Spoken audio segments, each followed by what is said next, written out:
আল্লাহর নবী রহমতের নবীর একজন সাহাবী হযরত আব্দুর রহমান রাদিয়াল্লাহু তাআলা আনহু, তিনি দাওয়াতের কাজে বের হয়ে যাবেন। বিবির পেটে সন্তান ছেলে হয় না মেয়ে হয়। আল্লাহর নবীর সাহাবী তিনি কিছুই তো জানেন না, জানার তো কথাও না, ছেলে হবে নাকি মেয়ে হবে জানেন তো আল্লাহ। তিনি চলে যাবেন, যাবার আগে বিবিকে বলতেছেন, বিবি গো, ও বিবি, যদি আমাকে আল্লাহ ছেলে সন্তান দেয়, আমার ছেলেটারে তুমি দিন শিখাইও, মুফতি মুহাদ্দিস বানায়ো। যদি বাপ মা সন্তানকে আলেম বানানোর নিয়ত করে, হাফেজে কোরআন বানানোর নিয়ত করে, তাহলে তো নূরুন আলা নূর। তিনি তো বলতেছেন আমার ছেলেটারে হাফেজ বানাইও, মুফতি মুহাদ্দিস বানাইও। আমার মনের ভিতরে বড় তামান্না, মনের মধ্যে বড় আরজু, আমি একজন হাফেজে কোরআনের বাবা হইতে চাই, মুফতি মুহাদ্দিসের বাবা হইতে চাই। হাসরের ময়দানে আল্লাহর সামনে একজন আলেমের বাবা হয়ে পরিচয় দিতে চাই। জুড়ে বলি সুবহানাল্লাহ। কারণ হাসরের ময়দানে আল্লাহ পাক নবীর বাবাকে খুঁজবে না, নবীর মাকেও আল্লাহ খুঁজবে না, কিন্তু একজন আলেমের বাপ মারে আল্লাহ নিজে খুঁজবে, আল্লাহ নিজে তালাশ করবে। আল্লাহর নিজের কুদরতি হাতের মধ্যে একটা মুকুট থাকবে যুবক, এই মুকুটটা মান কারা আল কোরআন ওয়া আমিলা বিমা ফিহি উলবিসা ওয়ালিদাহু তাজান ইয়াউমাল কিয়ামা দাউহু আহসানু মিন দাউইশ শামস। এমন এক মুকুট, যেই মুকুটের পাওয়ার সূর্যের পাওয়ারের চেয়েও আরো বেশি হবে। নবীর বাপ মাকে আল্লাহ খুঁজবেন না, খুঁজবেন একজন হাফেজে কোরআনের মাকে, একজন মুফতি মুহাদ্দিসের আব্বাকে। আল্লাহ বলবেন আমি তো তোমাকেই খুঁজি।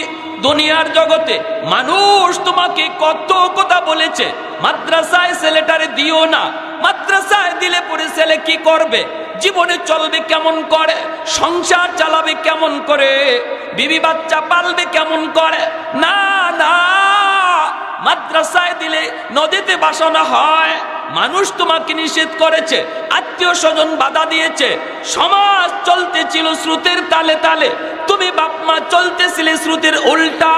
আমি আল্লাহকে খুশি করার জন্য সমাজের মানুষের সাথে তাল মিলাও নাই, শুধু আমার জন্য। অতএব আজ আমি আল্লাহ নিজে তোমাকে পুরস্কার দিব। তোমার সন্তানের মাথায় পাগড়ি পরাইল দুনিয়ার জগতে তার ওস্তাদগণ, এলাকার মানুষগণ তার মাথায় পাগড়ি পরাইল, কিন্তু আমি বাবা, তোমরা বাপ মার মাথায় পাগড়ি পরাবো হাসরের ময়দানে আমি আল্লাহ নিজে। এজন্য বাপ্পারা মাথায় আল্লাহ পাগড়ি পরাবে। দুনিয়াতে মুফতি সাহেবের আব্বারে মানুষের ডাক দিয়েছে, ও মুফতি সাহেবের আব্বা, ও হাফিজ সাহেবের আব্বা।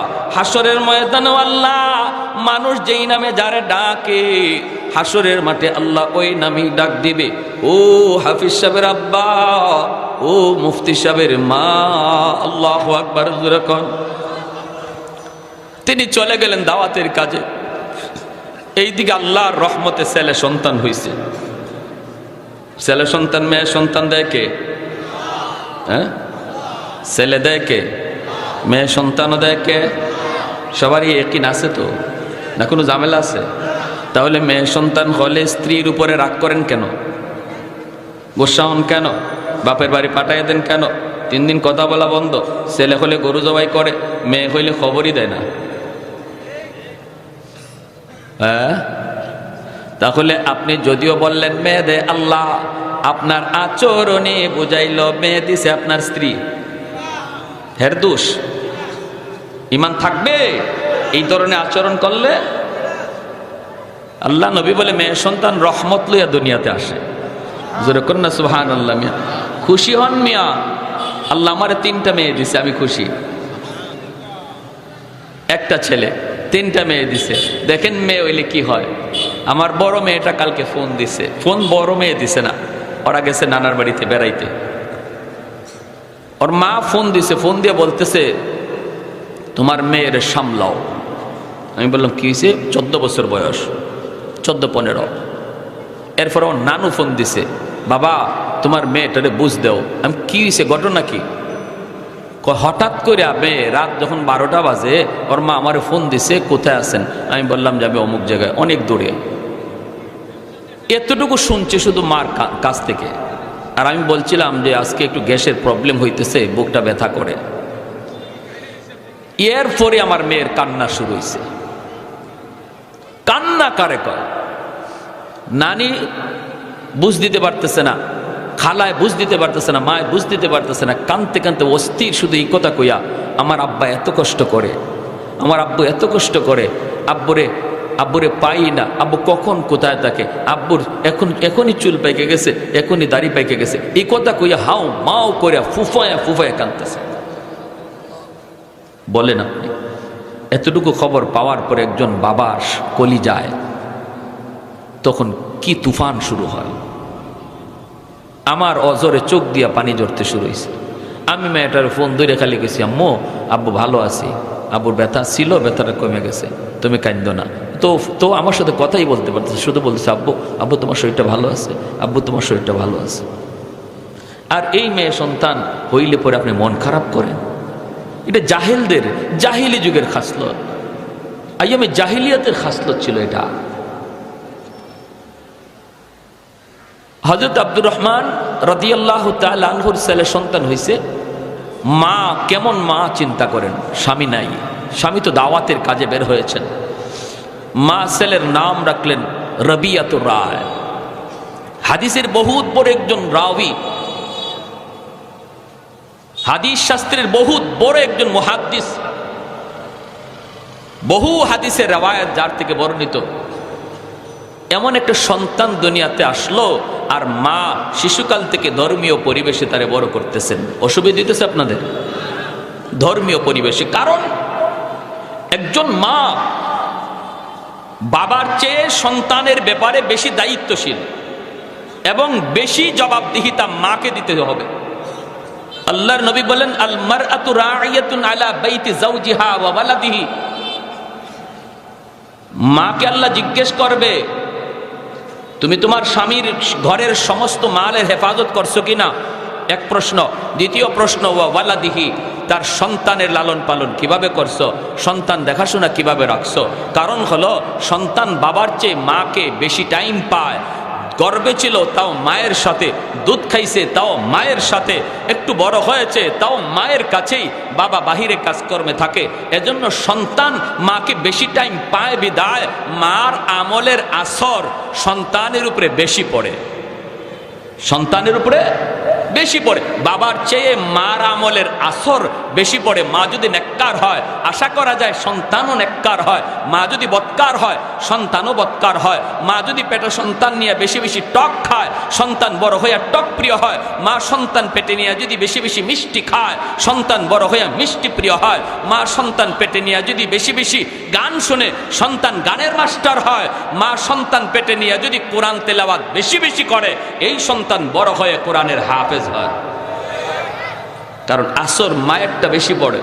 এজন্য আল্লাহ সন্তানের ব্যাপারে বাবাকে যদি একবার জিজ্ঞায়, মাকে 2 বার জিজ্ঞেস করবে। মার জবাবদিহিতা বেশি। কেমন মা হযরত রবিয়ার মা, সন্তানকে নিজে ইসলামী তরবিয়তে একটু বড় করে যখনই মাদ্রাসার ভর্তি করার বয়স হলো, তখনই তিনি মদিনার মসজিদে নববীতে হাজির হয়ে গেলেন সন্তান নিয়ে। কারণ সন্তানের বাবার ওসিয়ত, আমার সন্তানটারে তুমি দিন শিখায়ো, হাফেজ বানাও, আলেম বানায়ো। মাদ্রাসায় নিয়ে ভর্তি করে দিলেন। অল্প দিনের ভিতরে উস্তাদদের নজরে পড়ে গেলেন। হযরত রবিয়া জেহেন, যাকাত, মেধা শক্তি আল্লাহ তাকে দান করেছেন এমন, যখন যা তিনি পড়েন সাথে সাথে মুখস্থ হয়ে যায়। দিন যায়, রাত যায়, মাস যায়, বছর যায়, রবিয়ার নাম উস্তাদের মুখে মুখে রটে গেল। মাদ্রাসার 1 নাম্বার ছাত্র। আদব, আখলাক, এলেম সর্বদিক দিয়ে তিনি সবার চেয়ে আগায় যাইতে লাগলেন। অল্প দিনের ভিতরে বছর চলে গেল। 1 বছর, 2 বছর, 3 বছর, 16টা বছর কেটে গেল। রবিয়ার মা সংসারে আর কেউ নাই। বাবা ছিলেন, দাওয়াতের কাছে বের হয়েছেন। এই বাবা তিনি জীবিত নাকি মৃত, এখনো দুনিয়াতে আছেন নাকি তিনি মারা গেছেন, সন্তান জানে না, মাও তিনি জানেন না। এখন এর মতো যুগ নয়, ওই যুগে তো মোবাইল ছিল না, ফোন করে নিজের সংবাদ দেওয়ার কোনো ব্যবস্থাও ছিল না। সাহাবায়ে কেরাম দাওয়াতের মিশন লইয়া এইভাবেই তারা পৃথিবীর দিক দিগন্তে চলে গেছেন। গেছেন, কেউ আসছেন, কেউ আসেন নাই। ১০০ লক্ষ সাহাবায়ে কেরামের ভিতরের যুবক, মদিনা আর মক্কায় শুধু ১০,০০০ সাহাবায়ে কেরামের কবর পাওয়া যায়। ১ লক্ষর উপরে সাহাবীর কবর মক্কা মদিনায় পাওয়া যায় না। যেখানে গেছেন, কেউ আফ্রিকায়, কেউ চীন, কেউ উত্তর পৃথিবীতে, কেউ দক্ষিণ পৃথিবীতে, কেউ পূর্বে, কেউ পশ্চিমে চলে গেছেন। যেখানে গেছেন সেখানে দাওয়াতের কাজ করে, সেখানেই হয়তো কবর হয়ে গেছে। মক্কা মদিনায় আর আসা সম্ভব হয় না। 16 বৎসর কেটে গেল, সন্তান জানেন না বাবা তিনি জীবিত নাকি মৃত, মাও জানেন না স্বামী তিনি জীবিত নাকি মৃত। 16 বৎসরের ভিতরে রবিয়া মদিনার মাদ্রাসার লেখাপড়া তিনি শেষ করে ফেললেন। শুধু শেষ নয়, 16 বৎসর পর এই মাদ্রাসার উস্তাদ হিসাবে তাকে রাখা হয়। শুধু উস্তাদ নয়, মদিনার মাদ্রাসার হেড মুহাদ্দিস হয়ে গেলেন। সবচেয়ে বড় মুহাদ্দিস হয়ে গেলেন রবিয়া, হাদিসের দরজ দেন। আর মদিনার মানুষ সম্মান করে রবিয়াকে। আল্লাহর নবীর মসজিদে নববীর ইমাম তারে বানায় দিলেন। আল্লাহু আকবার, আর একটু জোরে বলি আল্লাহু আকবার। যেই ছেলে মা ভক্ত হয়, বাবা ভক্ত হয়, এই ছেলের লেখাপড়ার মধ্যে বরকত দেয় কে? আর একটু জোরে বলেন কে? যেই ছেলে মা ভক্ত হয়, বাবা ভক্ত হয়, বাপ মাকে শ্রদ্ধা করে, বাপ মার কথা মাইনা চলে, এই ছেলের হায়াতের ভিতরে বরকত দেয় আল্লাহ, রুজির ভিতরে বরকত দেয় আল্লাহ, লেখাপড়ার ভিতরে বরকত দেয় আল্লাহ।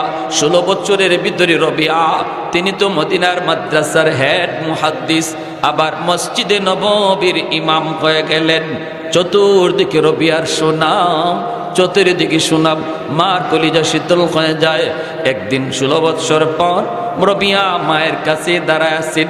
সকালবেলা তিনি পড়াইতে যাবেন মদিনার মসজিদে, ক্লাসের টাইম প্রায় কাছাকাছি হয়ে গেল, চলে যাবেন মাদ্রাসায়। হঠাৎ করে একজন বৃদ্ধ মানুষ, ওই মানুষ আর কেউ নয়, ইনি রবিয়ার বাবা, যিনি 16 বছর আগে দাওয়াতে বের হয়েছিলেন। ফিরে এসেছেন, নিজের বাড়িতে ঢুকলেন তিনি আন্দরের ভিতরে ঢুকলেন, পর্দাটা সরায় তিনি ভিতরে ঢুকে গেলেন। রবিয়া তাকায় দেখেন বৃদ্ধ মানুষ, কথা নাই, বার্তা নাই, সালাম নাই, কালাম নাই, কোনো অনুমতি নাই। ঢুকে গেলেন ভিতরে। রবিয়া দেখেই তিনি ডাক দিয়া বলতেছেন, কে গো তুমি? দাঁড়াও, আর সামনে আগাও না। এইভাবে কারো বাড়িতে ঢুকার নিয়ম না, ঠিক কিনা? ভাবি গো, চাচি গো কয়া ঢুকবার কোন সুযোগ আছে ইসলামে? হ্যাঁ, নিজের বাড়িতেও ঢুকতে গেলে অনুমতি লাগে, নিজের স্ত্রীর রুমে ঢুকতেও সালাম লাগে, ঠিক কিনা? মার রুমে ঢুকতেও সালাম লাগে, অনুমতি নিয়ে ঢুকতে হয়। কিন্তু হযরত আব্দুর রহমান রাদিয়াল্লাহু তাআলা আনহু তিনি তো উনার বাড়িতে ঢুকতেছেন, বাধা মানবেন কেমন করে? কে তারে বাধা দেয়? তিনি তো ঢুকতেছেন। রবিয়া তিনি তো বাবা চিনেন না, বাবাও তো সন্তান চিনেন না, সন্তান বাবাকে বাধা দেয়। কে গো তুমি? এসো না, এইভাবে ঢুকবা না, যেখানে আসো দাঁড়ায় থাকো, অনুমতির অপেক্ষা করো। কিন্তু আব্দুর রহমান রাদিয়াল্লাহু তাআলা আনহু তিনি তো বাধা মানতে রাজি না, রাজি তো হওয়ার কথাও না, কারণ তিনি তো তার বাড়িতে ঢুকতেছেন, কেন বাধা মানবেন? ঢুকতেছেন, ছেলে বাধা দেয়, বাবা শুধু ঢুকে, ছেলে বাধা দেয়, বাবা শুধু ঢুকে। বাবাই চেনে না ছেলেকে, ছেলে চেনে না বাবাকে। চিনেন মা যদি পিছন থেকে বলে দিতেন, বাবা ঢুকতে দাও, ইনি তোমার বাবা, কিচ্ছা খতম হয়ে যায়। কিন্তু মা কিচ্ছা খতম করতে চাইলেন না, মা চাইলেন কদ্দূর পর্যন্ত যায় আমিও একটু দেখি।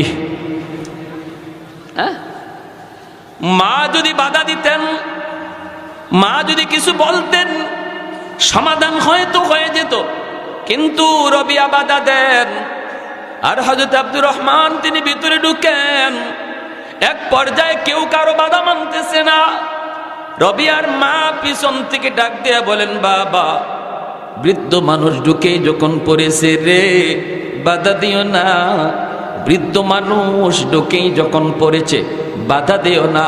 তোমার ক্লাসের টাইম হয়ে গেছে বাবা, তুমি ক্লাসে চলে যাও। ক্লাসের টাইম হয়ে গেছে, ক্লাসে চলে যাও। এই কথা বলতেই হযরত রবিয়ার মাথায় যেন আসমান ভেঙে পড়ল, টেনশনে পড়ে গেলেন। হায় হায়, জীবনে কোনো দিন আমার মাকে তো আমি পর্দা লঙ্ঘন করতে দেখি নাই, বেগানা পুরুষের কাছে আমার মাকে কোনোদিন দেখি নাই। আজ আমার মা আমার পক্ষ নেওয়ার কথা, মায় বাধা দেওয়ার কথা। বাবা, লোকটারে তাড়াতাড়ি বাধা দে, ঢুকতে দিবি না, এমনটা তো মা বললেন না। মা বলতেছে, বাবা, বৃদ্ধ মানুষ ঢুকেই যখন পড়েছে, বাধা দিও না। তুমি ক্লাসের টাইম হয়ে গেছে, চলে যাও। এই বইলা মা যখন বলতেছে যাও, রবিয়া তিনি তো মা ভক্ত সন্তান, জীবনে মার হুকুম অমান্য করেন না। আজকে মায় কই, বাবা চলে যাও, সাথে সাথে কোনো কথা না বলি, সাথে সাথে মার দিকে আর না তাকাইয়া, মার উপরে গুসা না করে মাথাটা নিচের দিকে দিয়া ভদ্র ছেলের মতো মাদ্রাসার দিকে রওনা দিয়া দিছেন। কিন্তু মনের ভিতরে টেনশন, ব্রেইনের মধ্যে টেনশন। হায় রে, আজ আমার মা কেন আমার পক্ষ নিলেন না, আমাকে মা আরো মাদ্রাসায় পাঠায় দিলেন। হায় হায়, কি পরিচয় লোকটার, কিছুই তো জানি না, জানি না। মাদ্রাসার দিকে যাইতেছেন আর মাথার মধ্যে টেনশন, কে সে, কি তার পরিচয়। যাই এই ক্লাসে বসে গেলেন অসংখ্য ছাত্র, পৃথিবীর বিভিন্ন দেশ বিদেশ থেকে হাদিস পড়ে রবিয়ার কাছে। তিনি তো ক্লাসে হাদিসের দরস দিতেছেন, আল্লাহর গোলাম হাদিসের দরস দেন। ওই অবস্থায় আব্দুর রহমান রাদিয়াল্লাহু তাআলা আনহু ভিতরে ঢুইকা বিবির দিকে একটু রাগ করে তাকাইলেন। বিবির দিকে রাগ করে তাকায় বলেন, বিবি গো, ও বিবি, বিবি ঘটনা কি? আমার বাড়িতে আমি ঢুকবো, এই যুবক ছেলে বাধা দেওয়ার কে? আবার তোমার পাশে দাঁড়ায় আছে, কি তার পরিচয়? ঘটনা কি? আমারে কেন বাধা দিল? কে সেই যুবক? এই পরিচয়, এই প্রশ্ন রাখা মাত্রই মা বলতেছে, স্বামী গ, সব কথার জবাব দিব, আগে আমার প্রশ্নের জবাব তুমি দাও। কেন তুমি 3টা সুন্নত লঙ্ঘন করেছো? আল্লাহু আকবার। 1 নাম্বার হলো, নিজের বাড়িতে ঢুকতেও সালাম দিতে হয়।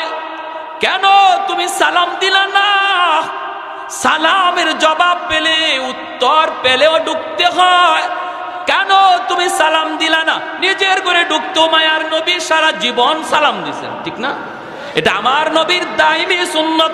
যেই পুরুষ ঘরে ঢুকার সময় সালাম দেয়, এই ঘরের মানুষের ভিতরে আল্লাহ মহব্বত বাড়ায় দেয়, ভাইয়ে ভাইয়ে মহব্বত বাড়ায় দেয়, বাপ বেটায় মহব্বত বাড়ায় দেয়, স্বামী স্ত্রীর ভিতরে মহব্বত বাড়ায় দেয়। সালামের দ্বারা মহব্বত বাড়ে, ঠিক কিনা? ঘরের ভিতরে যদি জিন্নাতের কোনো আসর থাকে, ফতোয়া শামির মধ্যে লিখছেন, ঘরের ভিতরে যদি কোনো জিন্নাতের আসর থাকে, ভণ্ড কবিরাজের কাছে যাওয়া লাগবে না রে গোলাম, তুমি শুধু সালাম দিয়া করে ঢুকবার আমল করো, অল্প দিনের ভিতরে জিন্নাতের আসর চলে যাবে। এতটা ফায়দা সালামের আমল। কেন তুমি সালাম দিলা না? এক প্রশ্ন। দ্বিতীয় প্রশ্ন হলো, এত লম্বা সফর করে তুমি এসেছো, আমার নবী লম্বা সফর করে আসলে পরে ডাইরেক্ট বাড়িতে আসতেন না, পাশের মসজিদে নবী অবস্থান করতেন, মসজিদ থেকে খবর দেওয়া হতো। এটা ছিল মায়ার নবীর সুন্নত।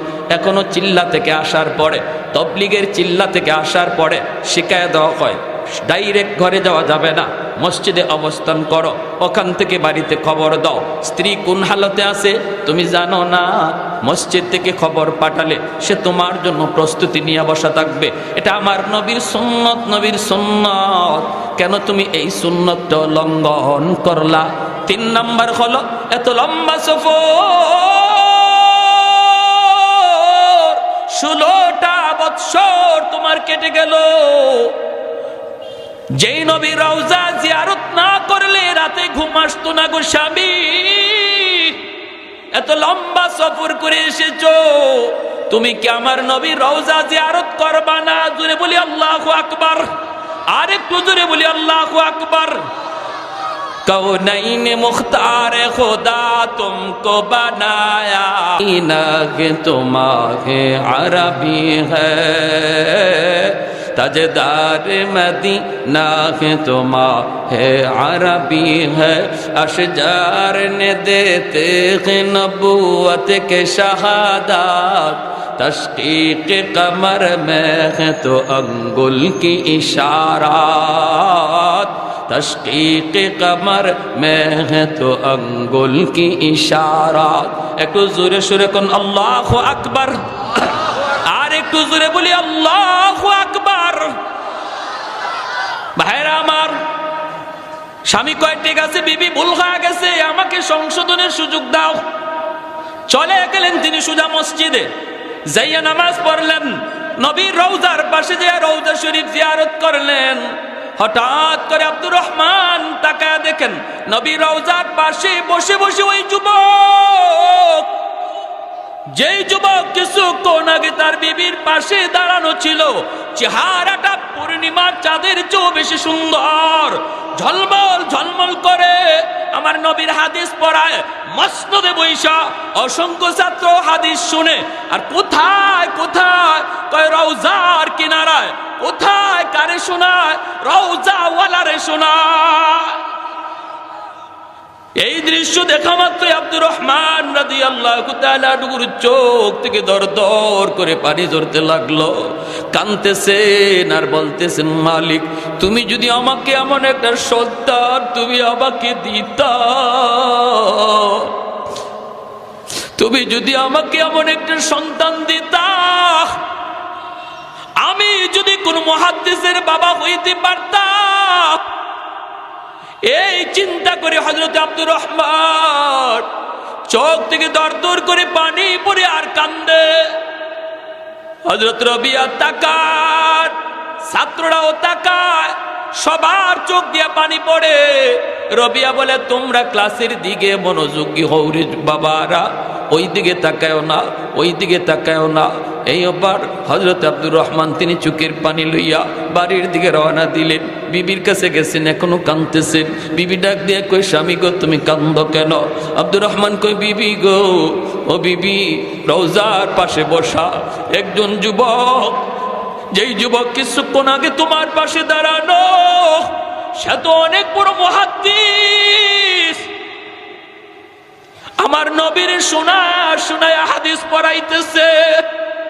আমার মনের ভিতরে ঢেউ উঠে গেল, আল্লাহ যদি আমাকে এমন একটা সন্তান দিত, আমি যদি এমন একটা সন্তানের বাবা হইতে পারতাম। এজন্য আমি কাঁদতেছি। হযরত রবিয়ার মা তখন চোখের পানিটা মুছে আর কই, স্বামী গো শুকরিয়া আদায় করো গো স্বামী, ও স্বামী আর কেঁদো না, যারে তুমি হাদিস পড়াইতে দেখছো কিছুক্ষণ আগে যে তোমার স্ত্রীর পাশে ছিল, সে আর কেউ নয়, তার নাম হলো রবিয়া, মদিনার সবচেয়ে বড় মুহাদ্দিস। শুধু মুহাদ্দিস না, মদিনার মসজিদের ইমাম, সে আর কেউ নয়, তোমারই ঔরসজাত সন্তান। এই পরিচয় দেওয়া মাত্রই হযরত আব্দুর রহমান রাদিয়াল্লাহু তাআলা আনহু আল্লাহর কুদরতি কদমে সাজদায় পড়ে কাঁদতে শুরু করলেন, শুকরিয়া আদায় করলেন, মালিক আমি যা চাইছি তুমি এর চেয়ে তো আমার আরো বেশি দিয়ে দিছো, আমারে তো আরো বেশি দিয়ে দিছো। ও বিবি চলো চলো আমার সন্তানের কাছে যাই গো, আমার সন্তানকে প্রাণ জোড়া একটু দেখবার সুযোগ করে দাও। স্বামী স্ত্রী দুজন আসলেন, মা আইসাই ডাক দিলেন পর্দার আড়াল থেকে, বাবা রবিয়া। যেই মাত্র মায়ের আওয়াজ কানে যায় পড়ল, সাথে সাথে রবিয়া পড়া বন্ধ করে মায়ের ডাকে সাড়া দিতে বের হয়ে আসলেন। আইসা রবিয়া দেখে ওই বৃদ্ধ মানুষটা এখনো মার পাশে দাঁড়ায় আছে রে। রবিয়া মাথাটা নিচের দিকে দিয়া দিছেন, লজ্জা পাইতেছেন, লজ্জা মাথাটা নিচের দিকে দিয়া দিছেন। তখনই মা কাছে আইসা ক্ষমার কপালে চুমা দিয়া কই, বাবা রবিয়া মাথা উঠাও, বাবা যারে দিকে লজ্জা পাও সে তারে দিকে লজ্জা পাওয়ার কথা না, মনের ভিতরে অনেক টেনশন রে বাবা। কে সেই বৃদ্ধ মানুষ যারে আমি সুযোগ করে দিলাম? তোমার মা জীবনে কোনোদিন বেগানা পুরুষের কাছে যায় না, বেগানা পুরুষের সাথে কথা বলে না। যারে তুমি দাঁড়াইতে দেখছো ইনি আর কেউ নন, ইনি তোমার বাবা, যিনি 16 বছর আগে দাওয়াতের কাজে বের হয়েছিলেন। আল্লাহ তারে ফিরত দিয়া দিছে। বাবা সন্তানরে পাইল, সন্তান বাবারে পাইল, দুজন কোলাকুলি করতেছে, বাবাও কান্দে ছেলেও কান্দে। ছেলে বাবার চোখের পানি মুছে আর বাবা ছেলের চোখের পানি মুছে। ওই অবস্থায় দুজন আল্লাহর কাছে শুকরিয়া আদায় করি। এরপরে কে আগে যাবে কে পরে যাবে এই নিয়ে লাগছে দ্বন্দ্ব। ছেলে কয় আব্বা তুমি আগে যাও, বাবা কয় না বাবা তুমি আগে যাও। কে আগে যাবে? কয় না বাবা তুমি, আব্বা তুমি অনেক বড়, তুমি বড়। ছেলে কয় না বাবা তুমি আমার সন্তান হলো, তুমি বড়, তুমি আগে যাও। এই আদবটা শিখায় মাদ্রাসা, এই আদবটা শিখায় কোরআনওয়ালারা, এই আদর্শটা শিখায় মাদ্রাসা, নবীর আদর্শের প্রতিষ্ঠান। ঠিক কিনা জুড়ে বলেন? বাবার কদর কিভাবে করতে হয়, মার কদর কিভাবে করতে হয়, মুরব্বীদের সাথে শ্রদ্ধা কিভাবে দেখাইতে হয়, উস্তাদের সাথে কিভাবে আদব দেখাইতে হয়, শিখানো হয় ওই প্রতিষ্ঠানে, শিখানো হয় দয়াপুর মাদ্রাসায়, যেখানে আমার নবীর আদর্শ শিখানো হয়। আজ মাদ্রাসার বিরুদ্ধে যারা কথা বলো ভালো করে শুনো, মাদ্রাসা থেকে জঙ্গি তৈরি হয় না, মাদ্রাসা থেকে জাতির সূর্য সন্তান তৈরি হয়।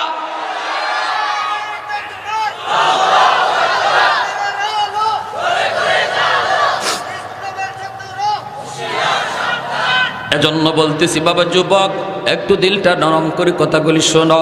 শেষ দিকে চলে আসছে আর লম্বা নাই। ওই অবস্থায় ছেলে আগে যাবে নাকি বাবা আগে যাবে? মা সিদ্ধান্ত দিতেছেন, মা বলতেছে বাবা আমি সিদ্ধান্ত দিই।